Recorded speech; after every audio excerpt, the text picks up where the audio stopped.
Assalamualaikum warahmatullahi wabarakatuh. Bismillahirrahmanirrahim. Wassalatu wassalamu ala rasulillah sayyidina Muhammad ibn Abdillah wa ala alihi wa sahbihi wa man walah. Hadirin hadirat jamaah rahimakumullah.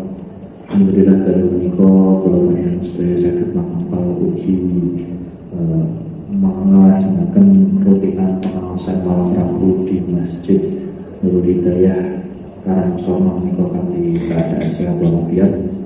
Salawat serta salam semoga dapat tercurahkan dari Nabi Muhammad sallallahu alaihi wasallam.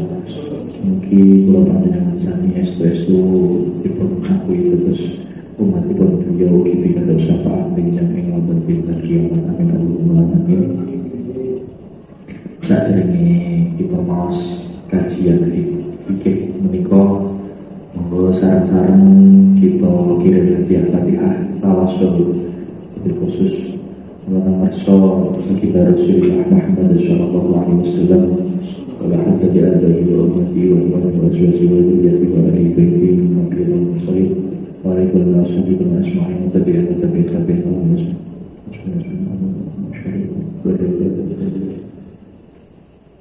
usul dengan keluarga studio saudara, kerabat, sahabat, saudara, teman, tetangga, orang-orang yang mencintai kita dan orang-orang yang kita cintai.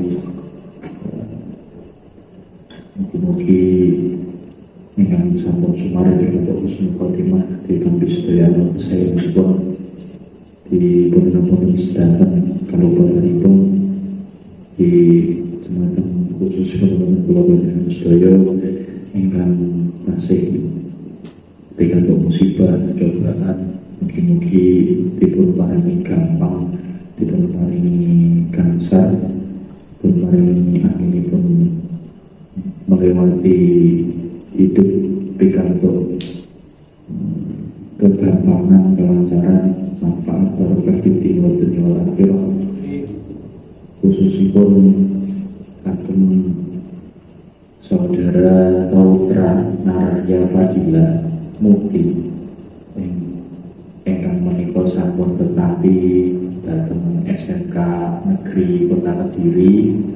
Mugi-mugi pikantuk ilmu ingkang manfaat barokah saestu maslahat dumateng khususipun panjenenganipun di dumateng tiyang sepaipun saged barang manfaat dumateng warga sekitar. Dumateng Mas Herza Bayu Mbak Herza Bayu Mayori ingkang menika gadah hajat, mugi-mugi estu-estu hajatipun ditampi diridhoi dening Allah Subhanahu wa taala, dipun paringi lancar ngantos dumugi terus keluarga yang sakinah wa warahmah. Ala hadihi wa ala kulli min syarah Lilijabah al-Qabul wa syafa'ah Rasulullah wa Tiwa amal berkelihi al-Fatihah Alhamdulillah Rabbil Alamin Ar-Rahman Ya Syurah al-Ladina Al-Fatihah Usah Mu'amin Fadali Al-Fatihah Alhamdulillah Rabbil Alamin Bismillahirrahmanirrahim Alhamdulillah Rabbil Alamin إياك نعبد وإياك نستعين اهدنا الصراط المستقيم صراط الذين أنعمت عليهم غير المغضوب عليهم ولا الضالين. Bismillahirrahmanirrahim. Melanjutkan yang kemarin, namun sebelum saya lanjutkan kemarin kok ada PR. Jadi ketika sholat ditepuk oleh seseorang, ini seyogianya kita memberi isyarat yang seperti apa. Ketika misalkan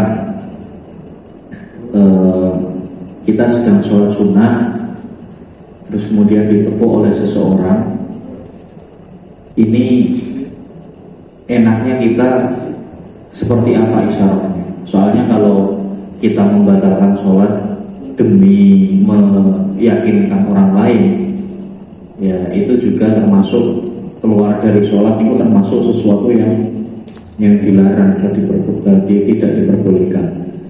Orang itu kalau kalau sudah masuk sholat, Allahu Akbar, sudah takbir, ini sama dengan orang yang sedang sowan ini Gusti Allah, kasih sowan, kasih matur menghadap dari Gusti Allah. Dan ketika kemudian dia keluar, artinya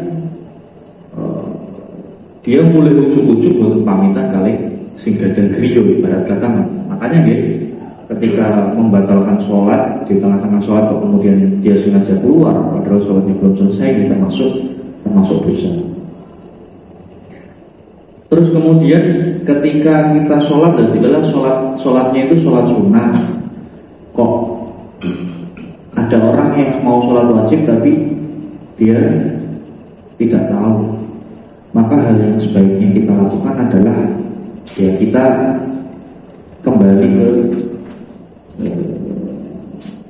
hukum dari niat jamaah itu sendiri. Seorang makmum itu dalam sholat jamaah wajib niat makmuman lillahi ta'ala. Niatnya seperti itu. Lah kalau imam itu betul wajib. Jadi kok imam Allahu Akbar usolli fardhu dhuhri arba'a raka'atin mustaqbilal qiblati adaan lillahi ta'ala Allahu Akbar. Ini. Terus kemudian makmumnya wajib niat makmuman lillahi ta'ala Allahu Akbar. Kalau dikembalikan ke sini, artinya kita tetap terus saja dengan sholat kita, entah itu sholatnya sunnah ataupun sholat wajib, asalkan sifatnya sholat, maksud sifatnya sholat itu gerakan-gerakan sholat niku sama. Entah rokaatnya beda, entah rokaatnya misalkan cuma 2, tidaklah yang di belakang rokaatnya 4, kan jelas beda. Ini bukan masalah. Yang penting ketika kita ditepuk orang, yuk kita jangan niat menjadi imam. Kita nggak perlu niat menjadi imam. Kalau tidaklah yang calon makmum yang menepuk bahu kita, dia niat menjadi makmum, ya sudah biarkan saja. Jangan kemudian kita niat keluar dari sholat untuk ngiling yang itu. Karena kembali lagi ya, makmumnya atau calon makmumnya itu tidak tahu seperti apa sholatnya kita. Maksudnya kita sholat jenis apa, sunnah atau fardu. Makmumnya tidak tahu, ya sudah apa. Kecuali nanti kalau sholatnya sifat-sifatnya di dalam sholat itu beda. Sifat-sifat dalam sholat beda itu contohnya pas sholat perdana atau sholat mayit. Kita sholat mayit kan arba'at takbiratin Allahu Akbar. Nah, terus tiba-tiba ada orang yang menepuk pundak kita, terus kemudian kita takbir Allahu Akbar. Kemudian takbir kedua kan ruku lagi, kok pangga sendatok lagi, berarti sholatnya beda, jelas beda. Maka kalau seperti ini jamaahnya nggak sah. Niatnya makmum untuk jamaah itu bukan sah. Tapi kalau sholatnya sifatnya sama, setunggalnya sholat qobliyah subuh, setunggalnya sholat fardu, sholat subuh, makanya itu biarkan saja si makmum tetap niat makmuman lillahi, kita biarkan saja. Kalau kita niat menjadi imam, dan itu malah bisa, karena kita tahu sholat kita itu beda dengan sholat yang di belakang. Kita tahu. Contoh misalkan kita belum sholat maghrib, tiba-tiba sholli fardhu maghribi qadaan, sholatnya di sholat isya. Bon masuk waktu isya, bon masuk jamaah, awalnya lagi mau ke masjid, takbir sholat maghrib, Allahu Akbar, jelas kode. Dan dilalah kok dari belakang ada yang menepuk pundaknya. Ini jelas mau ngarep jadi makmum sholat, ngira sholat itu sholat isya. Ya karena dia nggak tahu sebagai makmum, ya nggak apa-apa, teruskan saja. Tapi kok nanti setelah rakaat kedua, rakaat ketiga makmumnya saja dulu, kok beda? Tadi rakaat kedua sudah tahiyat, kok rakaat ketiga tahiyat lagi. Lah kok beda? Harusnya kan kalau sholat isya rakaat yang ketiga betul tahiyat, yang tahiyat rakaat ke 8. Konsekuensinya apa? Ya tidak ada konsekuensinya. Konsekuensinya ketika kita tidak niat menjadi imam, ya maka kita tidak mendapatkan fadilah jamaah. Kok makmum niat menjadi makmum, calon makmum terus kemudian menjadi makmum, dilalah sholatnya tidak sama dengan imam, ya dia tetap sah niat sebagai makmumnya, asalkan dia tidak tahu kalau sholatnya ternyata beda.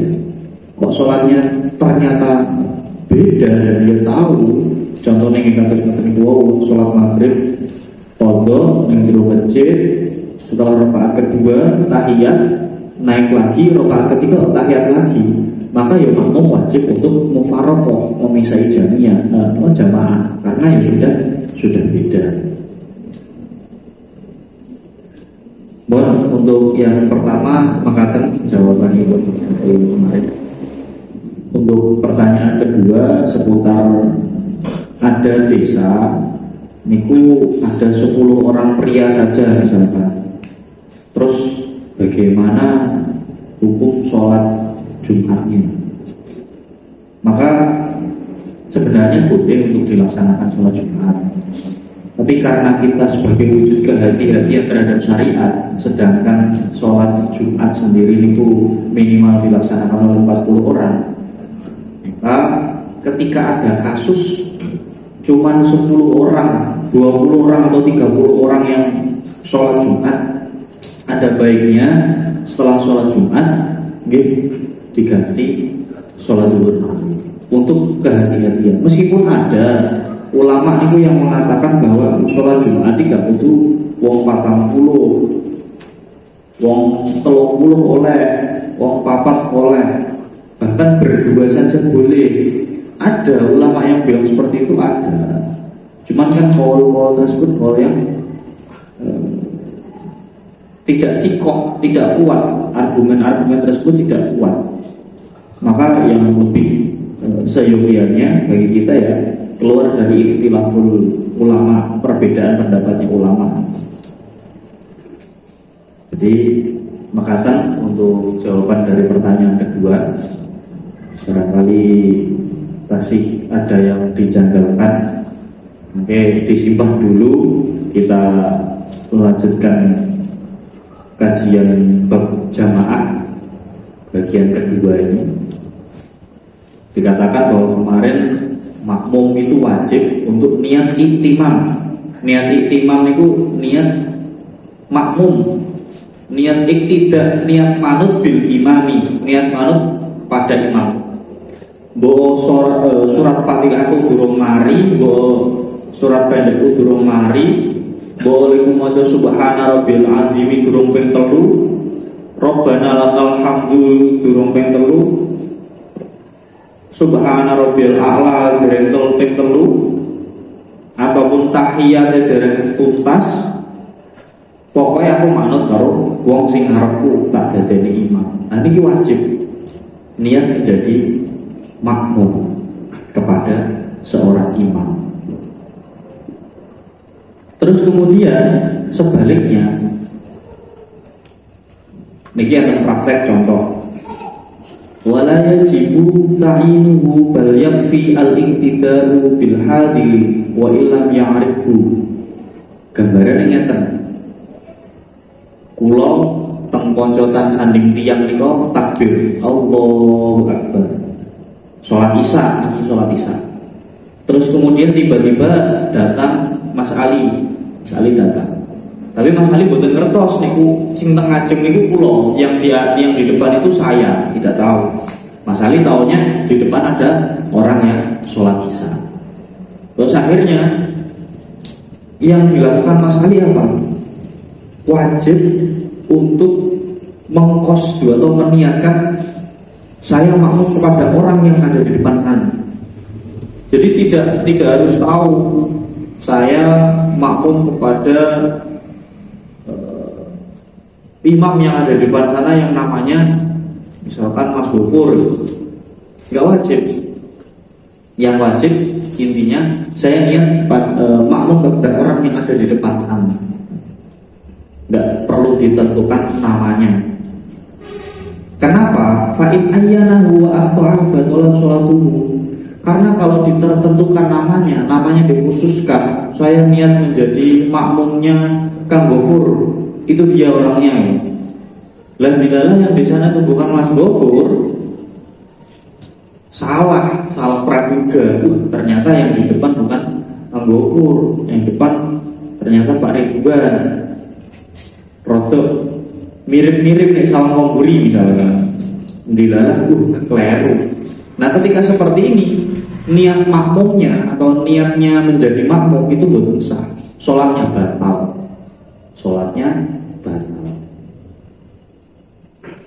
Wa in domat ilaihi isyaratun kaqalihi nawaitu al-iqtida bi zaidin hadza fabana amron fatasi. Tapi nanti bisa diselamatkan dengan usolli fardhu dhuhri arba'a rakaat mustaqbil qiblati adaan makmuman kepada Kang Gofur yang ada di depan situ, itu orangnya. Ditunjuk misalnya, entah ditunjuknya dengan mata atau seperti apa, pokoknya yakin itu dia orangnya di sana. Allahu Akbar. Lah pas ketika salah oleh kanan, oleh kiri, ternyata bukan Kang Gofur. Ternyata misalkan Pak Ridwan. Nah ini kisah. Kenapa kok sah? Karena ada isyaratnya. Itu loh yang di sana orangnya. Tapi ketika tidak ditunjuk, misalkan pokoknya aku yakin aku ngarep kae Kang Gofur, pokoknya Allahu Akbar, aku niatnya makmum karo Kang Gofur. Pokoknya aku yakin, pokoknya saya yakin orang yang di depan adalah Kang Gofur. Pokoknya saya niat sholat menjadi makmumnya Kang Gofur. Allahu Akbar. Ternyata yang di depan bukan Kang Gofur. Nah contoh yang kedua, aku yakin yang ngarep kae Kang Gofur, jadi aku usoli niat dari makmum karo wong sing ngarep kae yaiku Kang Gofur. Allahu Akbar. Bedanya cuma sedikit. Yang satu menunjukkan kae wonge aku manut ning wong kae jenenge Kang Gofur. Yang satu cuma bilang pokoknya aku niat manut sholat manut Kang Gofur, jadi makmumnya Kang Gofur. Yang satu karena dia isyarah ada, dia memberikan isyarat karo wong kae, maka sholatnya masih sah. Tapi kok buatan isyarat ya buatan. Bon. Terus kemudian dunal imam, makmum itu wajib niat ikut pada imam. Tapi kalau ada seorang imam, niku tidak wajib untuk niat menjadi imam. Pokoknya aku ambil lempeng usolli adaan lillahi ta'ala Allahu Akbar, lempeng niku boten apa-apa, gak wajib niat dados imam. Niki yang kalau bahas kecuali sholat Jumat loh nih, kecuali sholat Jumat, sholat apapun kecuali sholat Jumat. Entah yang tadi niat makmum niku kecuali sholat Jumat, karena sholat Jumat sudah pasti hukumnya harus niat menjadi makmum dan imam. Kok nanti ada imam, misalkan neng masjid kok ada wong imami, ya sebenarnya dia memang jatahnya imami di masjid itu. Tapi kok dia tidak niat jadi imam, dia betul nopo masalah. Konsekuensinya apa? Makmum yang ada di belakangnya itu ganjarannya 17 derajat. Tapi dia sebagai imam karena tidak niat menjadi imam, sholatnya adaan lillahi ta'ala, ya dia tetap ganjarannya 1, ganjaran orang yang sholat dewi, sholat sendiri. Terus kemudian niki bahasan niat gablok imam niki sudah selesai. Masuk ke pembahasan yang selanjutnya. Wa juzu ayat tamalhur bil abdi wal bali bil murahiki amma sobi wairu mumayyiz fala yasihu al-iqtida'u bihi. Diperbolehkan bagi seorang hur niku orang yang merdeka untuk niat menjadi makmumnya orang yang hamba sahaya.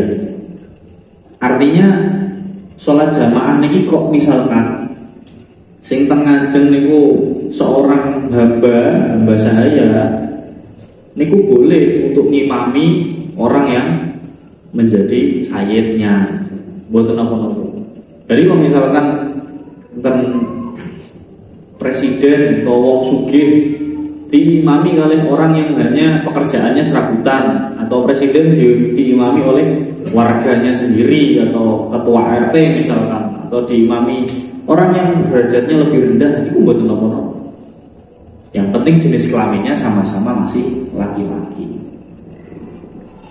Dan juga boleh orang yang sudah dewasa diimami oleh orang yang masih remaja. Contoh misalkan jamaahnya sepuh-sepuh, maka yang ketika ada seorang pemuda, seorang remaja yang dia itu sudah balik, maka boleh. Atau dia mendekati usia-usia balik dalam artian itu usia-usia yang 9 tahun, 10 tahun. Mboten napa-napa ngimami wong sing usianya 30 tahun, 40 tahun, mboten napa-napa. Kecuali sobi yang belum tamyiz. Sobi itu bocah cilik yang belum bisa membedakan antara yang baik dan yang benar. Maka nggak boleh kita terus kemudian niat menjadi makmumnya seorang bocah. Wala tasihu qudwatu rajulin bimra'atin.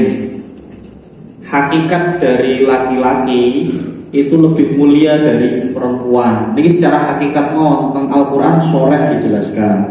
Maka seorang laki-laki tidak boleh niat menjadi makmumnya perempuan sampai kapanpun. Meskipun itu ibu kita, nenek kita, orang yang lebih tua dari kita, selama kita laki-laki dan orang itu adalah wanita atau perempuan, maka kita tidak boleh menjadi makmumnya. Wala bil khunsa muskil, wala khunsa muskilun bimra'atin wala bimuskilin.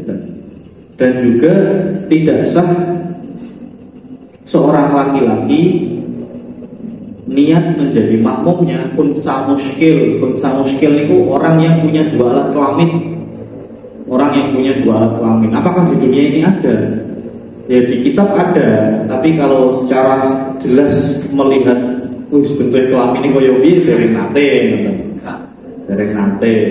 Soalnya pekerjaannya bukan di bidang kesehatan, bidangnya mungkin pelayanan masyarakat, jadi tidak sampai seperti itu misalkan. Tukang tapi nih double sim ngoten psikologi di mboten kan Bu. Ditinggali riyen kelaminnya apakah benar laki-laki sesuai KTP. Bentuknya kakek cek. Cek rekam KTP-ne mawon. Jadi mboten perlu dibuka-buka. Walaupun muskil bimra'atin. Dan juga orang yang punya dua alat kelamin itu tidak boleh niat menjadi makmumnya perempuan. Jadi dia dijanggalkan dia laki-laki apa perempuan. Nah orang ini nggak boleh menjadi makmumnya perempuan. Jadi perempuan dari imamnya kunca muskil ini dari makmum ini buat parah, tetap kunca muskilnya.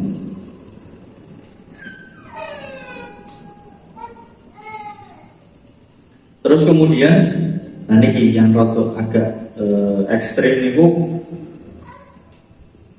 tidak boleh niat jamaah bagi khunsa muskil, orang yang punya dua kelamin, dengan khunsa muskil yang lain. Jadi yang satu niat menjadi imamnya yang satu lagi, pada-pada khunsa muskile, pada-pada punya dua alat kelaminnya, maka tidak boleh niat menjadi imam atau makmum pada salah satunya. Salah tasyihu lihtimalin ayyakuna al-awwalu rajulan wasani pro'atan.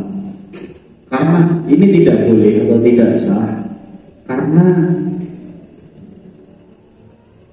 takutnya ada kerancuan, ada keraguan. Karena yang namanya kunca muskil itu ada kalanya condong ke salah satu alat kelaminnya, entah condongnya ke wanitanya, entah condongnya ke prianya.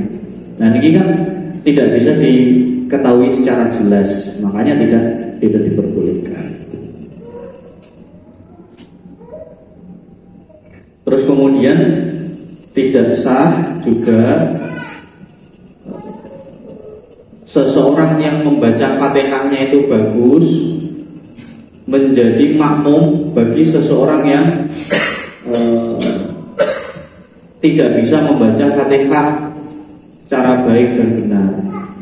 Artinya untuk menjadi imam niki nggih minimal kedah apal Fatihah sak makrote ngoten. Kok apalane Fatihah cek grodal-gradul lha niki mboten pareng dados imam. Minimal cara awake dhewe seorang laki-laki ya niat ingsun dadi laki-laki setidaknya apal Fatihah. Terus nek kon ngimami mboten bingung. Fatihah kali guru. Biasanya kalau jamaah yang ngoten akan guru. Jamaah kalian garwa itu biasanya Fatihah guru. Pak tanya napa Nggih, pripun? niku seumpamanya apa itu jamaah dengan di masjid umum itu kan berbagai macam orang yang berdiri ya. Mungkin ada yang beristirahat nopo terus ada niku kita nggak kenal sama orang itu, sedangkan kita mengajak berjamaah dia itu perempuan gitu. Itu gimana Pak? Oh, ketika kita mengajak jamaah orang perempuan yang tidak kita kenal di masjid itu bagaimana, apakah boleh atau tidak? Kalau dipandang secara syariat, ini contoh kasusnya gitu. Kita misalkan lagi jalan-jalan atau lagi bepergian, kemudian mampir di masjid, lihat ternyata orangnya sudah jamaah semua. Nah, di situ ada salah seorang perempuan yang mungkin baru selesai wudhu dan masih persiapan memakai mukena. Nah, kita misalkan dipanggil, Mbak, mohon maaf, misalkan kula ajak jamaah sama kulo mau napa mboten misalkan. Sekalian sehidup semati. Boleh ya, namung ngajak jamaah sholat toh. Maukah Anda menjadi makmum saya ibaratnya? Nah, sebenarnya kalau di dalam syariat itu tidak dilarang. Tidak dilarang karena memang ya sholat jamaah itu lebih afdol daripada melakukan sholat sendirian. Cuman kalau nanti ditakutkan adanya sesuatu yang lebih madorot, lebih bahaya, artinya takut fitnah, maka lebih baik itu tidak berjamaah.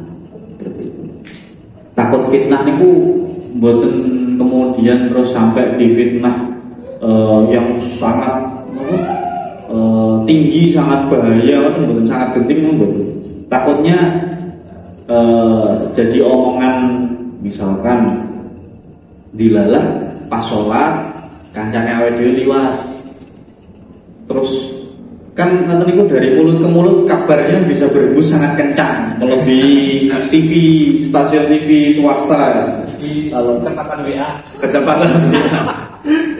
Kalau stasiun TV swasta kan saat ini nek mboten damel kabel angel. Damel anten tok kayaknya mboten nyantol. Nek niki mboten damel anten, cukup disaksikan dengan mata, mulut sudah berbicara ke sana kemari. Nah, niki takutkan fitnah seperti ini. Atau misalkan nanti dilalah kita sholat bersama pasangan kita, terus kemudian yo niatnya apa ngejak sholat jamaah bareng-bareng. Cuman kayak dilalah nanti ada anggapan lain dari keluarga kita yang kita ajak. Nah, niki lebih baik dihindari daripada takut fitnah. Buat nopo-nopo aja nih secara syariat. Memang takut ada fitnah, mungkin dihindari. Maka kan ya Pak Herman. Terus sama satu lagi itu untuk sholat berjamaah itu boleh berjamaah itu batasannya gimana? Soalnya ada itu seumpamanya kayak sholat Idul Fitri kan nggak cukup di masjid, terus ada yang di emper tiang. Itu dulu pernah ada yang negor, itu gak nyambung soalnya jalan dah, itu hukumnya gimana Pak? Itu ya. Niki saya terus ingat kita ibaratkan ruangan ini ya memang ruangan ini masjid ya.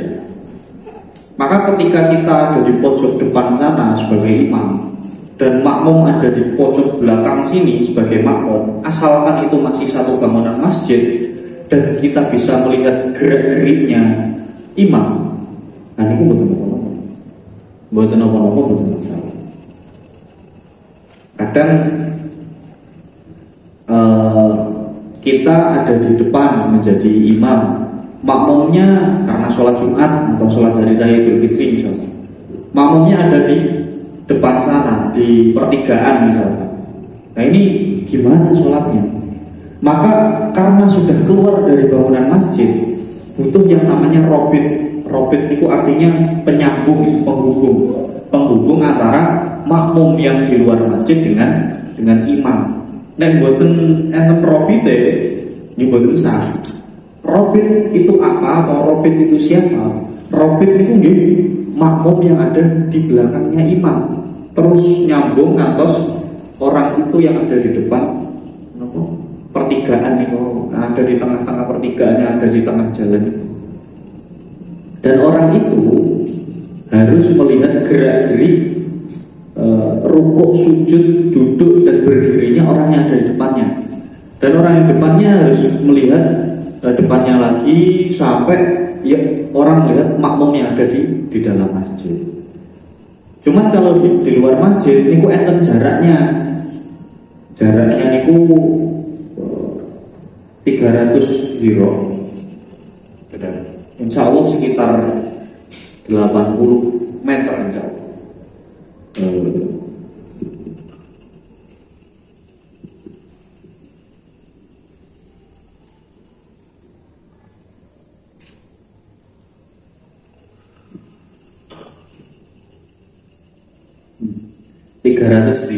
Diro niku satuan ukuran apa ya?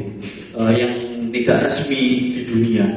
Diro niku hasta, mulai dari ujung tangan sampai ujung jari sampai sikut, nah niku diro hasta. 300 diro niku nggih kurang lebih. Ada yang bilang 130, ada yang bilang 80 meter.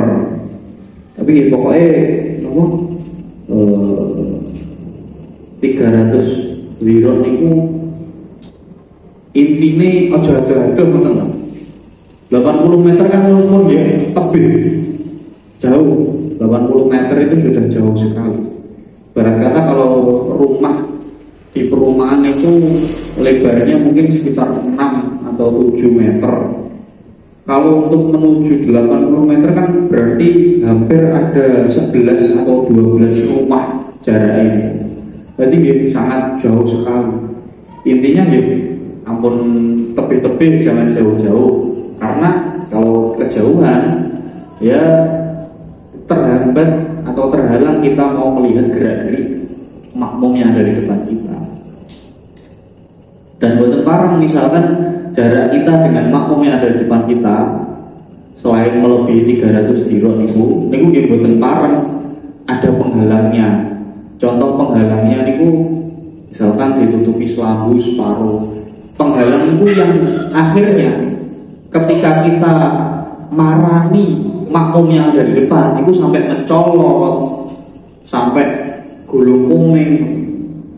Artinya maksudnya ketika ada penghalang boleh sebenarnya, cuman jangan sampai ibarat kata kita mau melangkah ke makmum depan kita niku sampai dadak dingkluk brobos-brobos utawa mencolot. Nah niku mboten pareng. Sama kados kasusnya ngeten. Kulo niat sholat Idul Fitri makmum teng Masjid Istiqlal. Lah robeknya mana? Saya lihat TV, saya lihat YouTube. Nah niki mboten parang ya, meskipun kita melihat gerak-geriknya imam, kita melihat gerak-geriknya jamaah, tapi kan jaraknya sangat jauh, dan juga untuk kita kesana perlu naik, nggak cuman naik kereta api, perlu naik pesawat mungkin, atau naik bus mungkin, sangat jauh. Konsepnya ketika menjadi makmum yang ada di belakang, pokoknya di depan kita jaraknya tidak lebih dari 300 diro atau mungkin sekitar 80 sampai 100 meter. Itu yang pertama. Yang kedua, untuk kita menuju ke makmum yang ada di depan kita, kita tidak perlu melompat, berobos-berobos, atau contohnya atau kali mundur.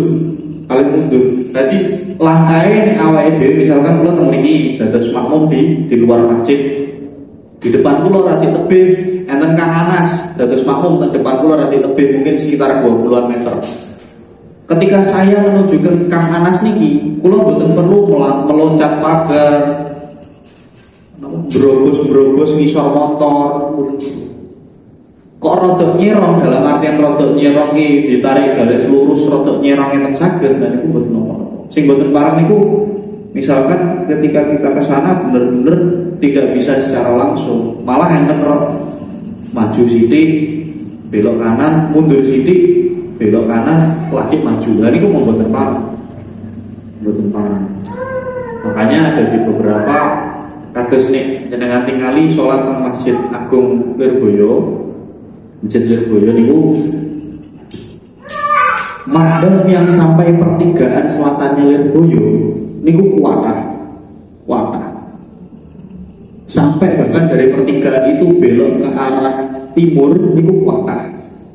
Tapi ketika makmum yang ada di sampingnya masjid, di samping kirinya masjid, yang agak menjorok ke arah depan masjid, ke arah makam, ke arah makbaro, itu tidak ada, tidak boleh sholat di situ. Kenapa? Karena ibarat kata niki kulo yang sholat di misalkan samping masjid yang di dekat makbaro niku, kulo bisa sampai kepada orang yang ada makmum yang sholat di dalam masjid, tapi serong ini mundur.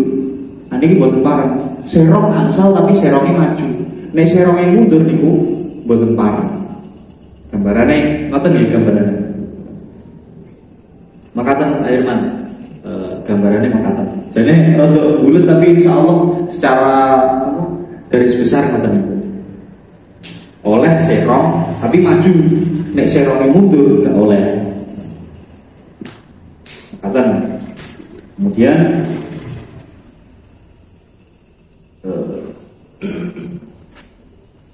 dilanjutkan tentang wa ayyu mawdi'in shalla fil masjidi bi sholatil imami fihi wa huwa alimun bi sholatihi aja. Oh niki yang seperti itu tadi ketika sholat sejenis niku wau.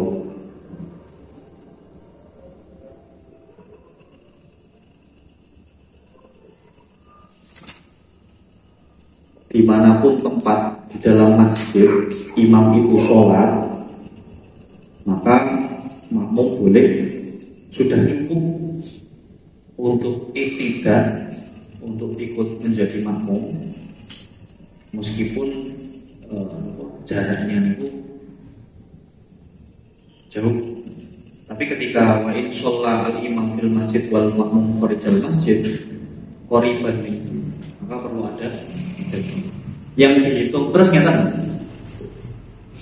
dihitungi sebagai sholat jamaah yang sah itu apabila imam niku ada di depan makmum. Makruh ketika sejajar, hukumnya makruh ketika sejajar dengan imam. parang tapi makruh sejajar. Yang haram makmumnya di depan imam, makmum nggak tahu diri, makmum sholat tapi di depan imam. Dihitungi di depan niku, dihitungi di depan, di samping, di belakang niku nopo toh? Nopo hidungnya, nopo tangan sendakepnya, nopo ujung kakinya, nopo pundine bagian tubuh yang mana. Maka yang diperhitungkan adalah niki loh, kaki, pangkalnya, ujungnya kaki yang nopo, niki loh, mata kaki loh, tumit. Yang diperhitungkan tumitnya. Kan enten misalkan makmumnya cuwili bocah umur 15 tahun gitu. Imamnya cuwili umur 15 tahun. Terus makmumnya wonge rada gede keker gitu. Umur mungkin 35 atau 40 tahun. Sikile jelasnya luwih gede makmumnya. Nah, ketika ujung kakinya si makmum itu kok melebihi ujung kakinya si imam, tapi pangkalnya atau tumitnya si makmum itu sebenarnya sudah ada di belakangnya imam. Niki sholatnya tetap sah. Yang dipertimbangkan ini tumitnya atau bawah mata kaki. Jadi bukan ujung kakinya bukan, tapi tumit. Pun barangkali dari situ dulu enten ingkang dipun tanglepaken saking para jamaah kalau semangat. Monggo ngregan. Tadi disebutkan bahwa laki-laki itu tidak boleh masuk kepada perempuan, gitu. Nah, ini kasusnya yang laki-laki masih tahap belajar agama, makmum kepada si perempuan yang sudah mengerti agama, bisa misalkan upami kula nggih, upami kula yen tasih sinau belajar gitu. Sholat itu diimami kali setrine kula. Oh nggih. Padahal kula kan tasih belajaran, kira ngertos belas kan. Nggih.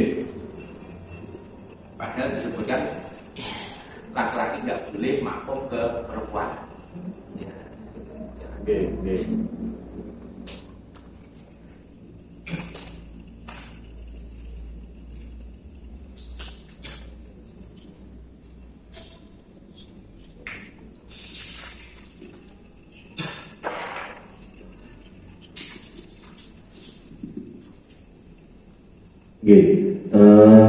Niki ada pertanyaan ketika misalkan niko dijelaskan orang yang membaca Fatihahnya kurang fasih, niku tidak boleh mengimami orang yang membaca Fatihahnya sudah fasih.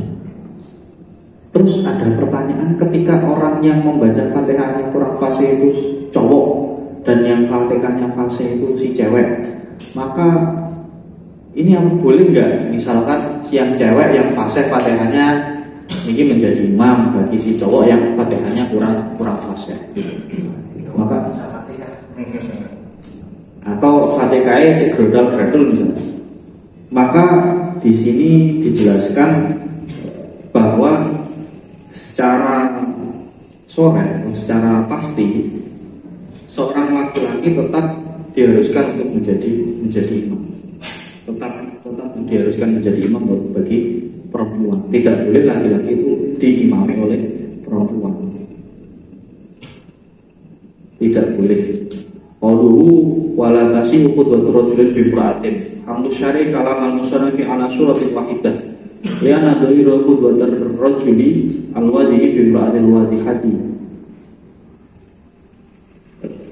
Wala tasihu Nah ini bahkan ini wala tasihu qudwatu rajulin walau ihtimalan bi imra'atin walau ihtimalan bi shimalihi li shimalihi alama belajar bahasanya aniziyatan. Bahkan nek wau kan jelasnya khunsa muskil artinya jenis kelaminnya dua. Nah sekarang itu ada penyelewengan takrif, penyelewengan pengertian. Khunsa muskil itu sanes yang kelaminnya dua, tapi wong lanang macak membo-membo itu rada munding. Nah, biasanya apa tuntutan pekerjaan terus menghayati akhirnya lali untuk bahwa dia adalah seorang laki-laki. Nah ini tetap orang yang apa rada-rada gemulai ini wong lanang sing rada-rada gemulai itu ini tetap tidak boleh untuk makmum kepada seorang perempuan. Jadi memang di dalam sholat itu sebuah perlambangan bahwa bagaimanapun keadaannya, hakikat seorang pria itu lebih mulia dibandingkan seorang perempuan. Hak bagaimanapun keadaannya, bagaimanapun keadaan mau dia lanang tenanan atau lanang rodok tenanan ataupun dia itu karena niki sudah diwanti-wanti oleh sahabat, oleh Rasulullah. Di zaman sekarang ini memang benar terjadi. Dulu kan di zamannya Khadijah kan, zamannya Rasulullah juga kan, wanita atau perempuan itu kan kelasnya kelas 2. Kelas nek kula dewi ngisi pengawasan teng anu niku mall niku kelasnya kelas 2. Perempuan laki-laki kelasnya kelas 1. Jadi lebih mulia laki-laki, pemimpin, terus pemangku kebijakan. Ini laki-laki semua. Perempuan untuk di rumah. Kalau perempuan kok di luar rumah, ya ini sanksi, nggak etis. Artinya yang berhak mendapatkan pendidikan, yang berhak mendapatkan hal-hal fasilitas di luar rumah itu laki-laki. Lumrahnya ketika demikian terjadi, maka lanang kudu luwih pinter timbangane wong wedok. Cuman karena niki terus kemudian dibiasakan, Rasulullah pun mewanti-wanti, saniki kathah wong wedok luwih pinter timbangane wong lanang. Niki lumrah terjadi. Maka sepandai-pandainya perempuan, sepintar-pintarnya perempuan, hakikatnya secara hakikat laki-laki niku lebih mulia, lebih pantas untuk dijadikan imam. Lebih pantas. Kulo sering kok ngaos ngeten iki, kulo sering ngaos, terutama dewi ini pas malam Ahad niku kulo ngaos teng Kediri Mall niku. Niku lho materine sing ndamelaken garwa kulo. Materi yang kulo sampaikan kemarin niku yang membuatkan istri saya yang lebih mampu di bidang. Jadi memang sekarang niku wanita atau perempuan niku lebih menguasai suatu keadaan. Apalagi kalau sudah berumah tangga, laki-laki lebih mudah untuk dikuasai perempuan.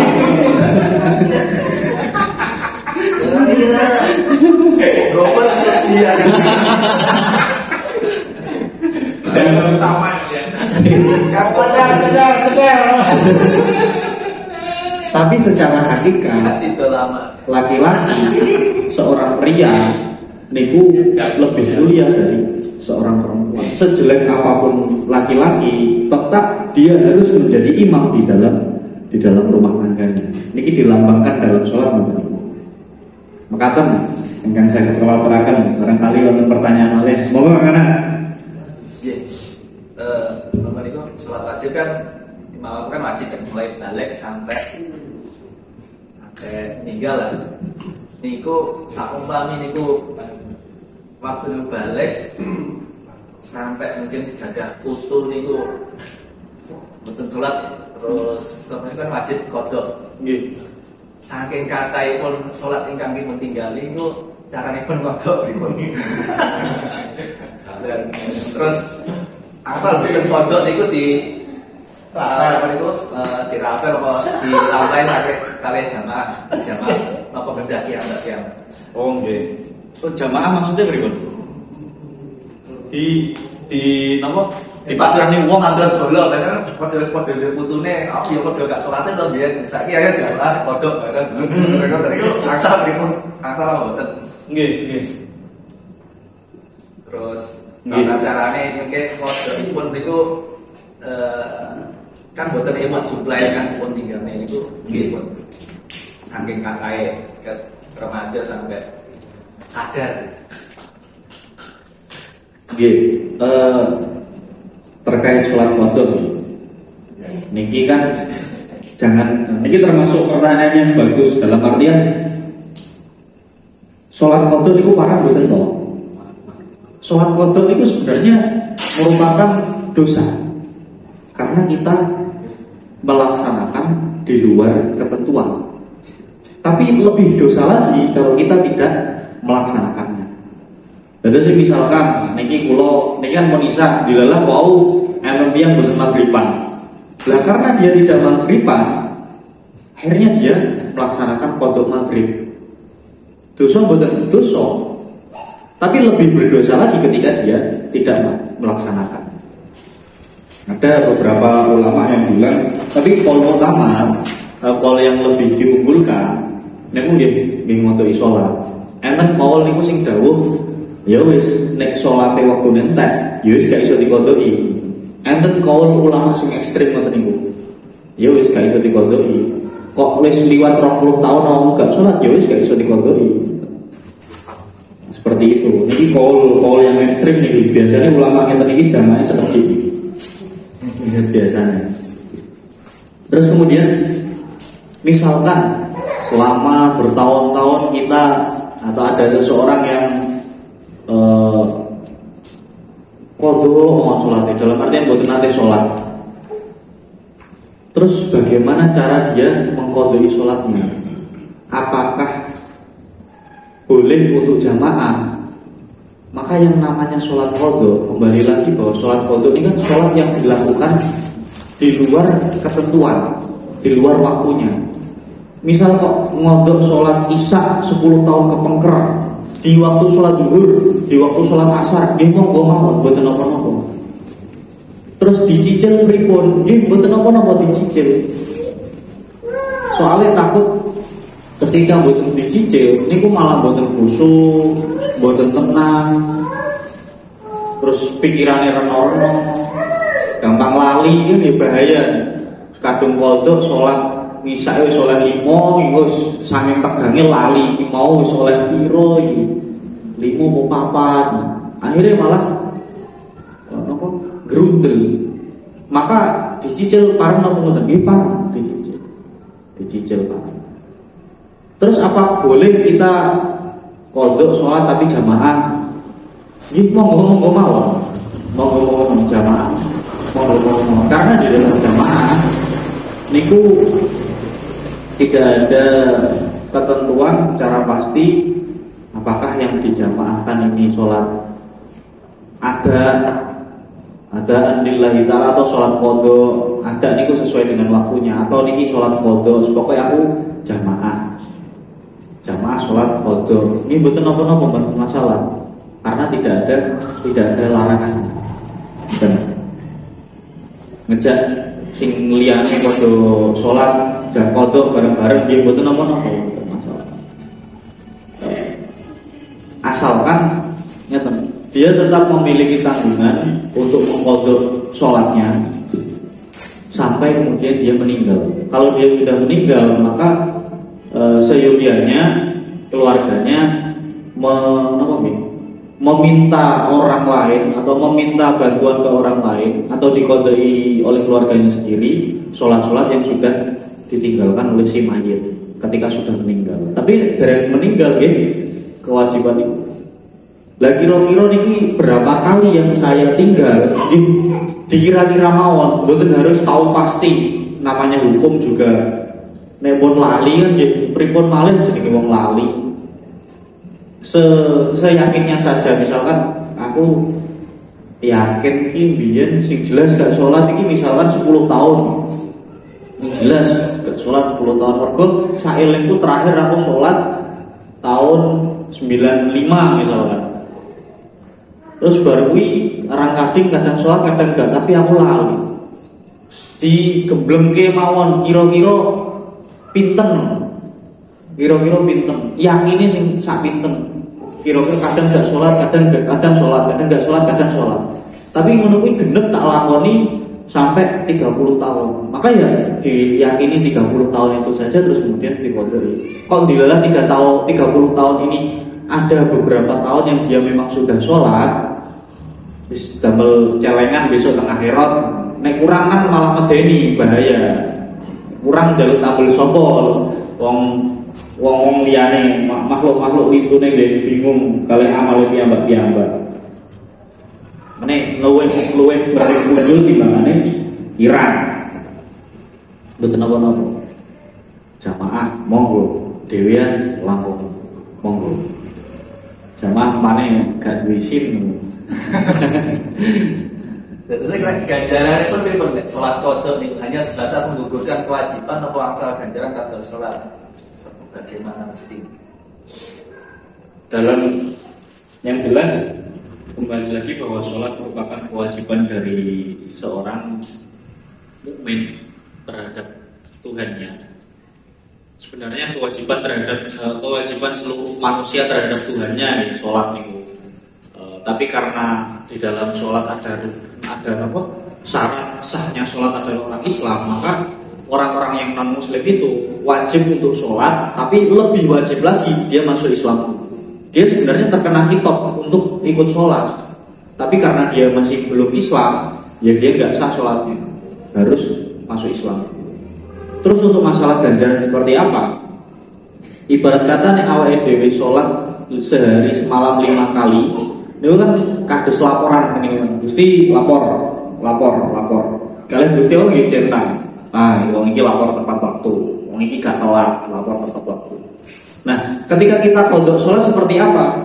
Ya setidaknya laporan kita yang lalu-lalu niku sudah dicentang. Untuk ganjaran kados napa nggih pun kersane pangeran sing ngitung.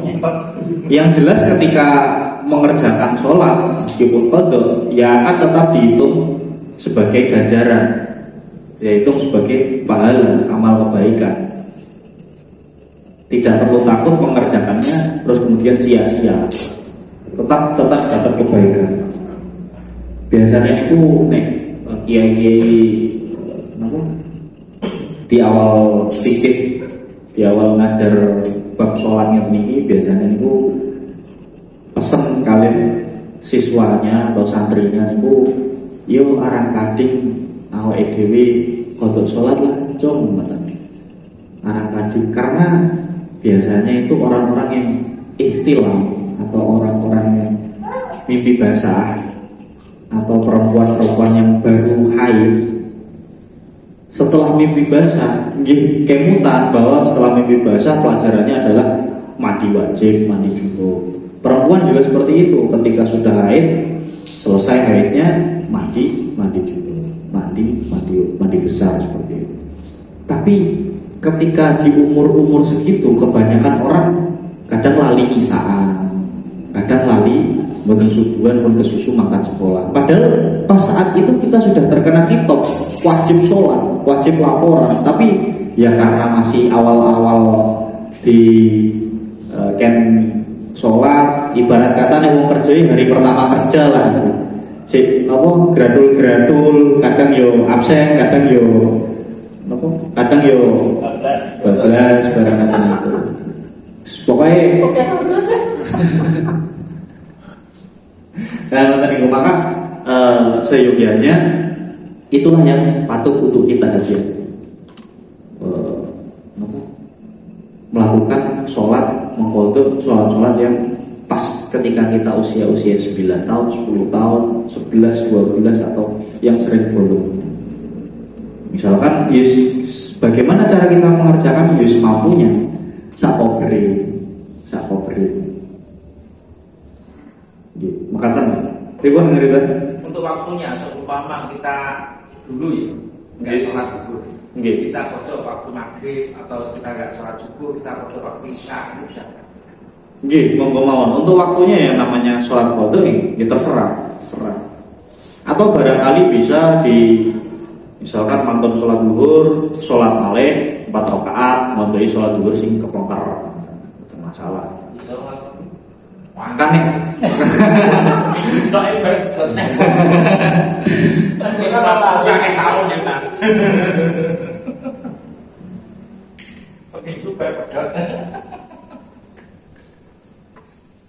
memang abot ngoten niku. Apalagi ketika kita mengerjakannya itu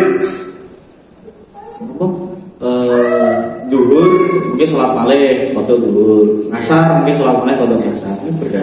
Memang kalau double foto niku riyen, tapi riyen abot. Nggih. Dan lebih abot lagi ketika kita sholat duhur, misalkan mantun niku foto subuh, timbangane bareng isya ini ki rada leren kayane kok daripada gabut aku tak foto sholat. Ahline ngoten niku luwih abot. Keranten napa? Keranten kita akhirnya bingung oleh nengeri.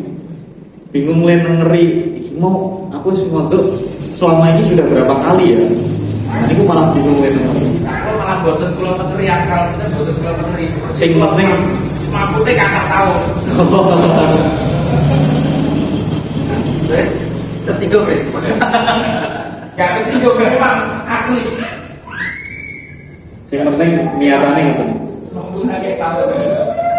Pun mekaten saking kawula barangkali wonten kirang langkung pun pangapunten, monggo sadherek kita tutup kita bukan diwasa surat Al-Fatihah. Mugi-mugi kula panjenengan sedaya estu-estu pikantuk ilmu ingkang manfaat barokah, kesan ingkang manfaat barokah, dipun paringi putra putri ingkang saleh-salehah, dipun dadosaken keluarga ingkang barokah manfaat, dipun ridho Allah Subhanahu wa taala. Alladzi qala bihi jazal qawm. Iktibal martabillahi al-Fatihah.